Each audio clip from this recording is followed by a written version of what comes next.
उद्योग, दळणवळण सुविधा आणि कौशल्य विकासाच्या माध्यमातून कोल्हापूर सांगली सातारा कॉरिडॉर विकसित करावा असा ठाम सूर आज झालेल्या व्हिजन बैठकीत उमटला. हॉटेल सयाजी येथे झालेल्या या बैठकीत उद्योग, पर्यटन, कला, क्रीडा, पर्यावरण, बांधकाम व शिक्षण क्षेत्रातील मान्यवरांनी आपापल्या सूचना मांडल्या. आमदार सतेज पाटील यांनी या तिन्ही जिल्ह्यांचा विकास आराखडा एकत्र करून व्हिजन डॉक्युमेंट तयार करण्यात येणार असून ते सर्वपक्षीय आमदार, मंत्री आणि सरकारसमोर सादर केले जाईल असं स्पष्ट केलं. यामध्ये औद्योगिक व कृषी विकास, रस्ते व वाहतूक connectivity, dry hub, metro railway, विमानतळ, पर्यटन स्थळांचा विकास, कौशल्य विकास केंद्रे आदी विषयांचा समावेश असेल.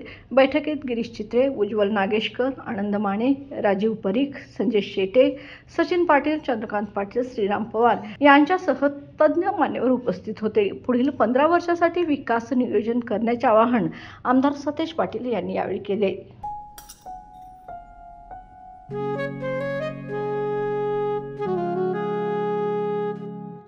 बाबा, आज येताना बासुंदी घेऊन या ना.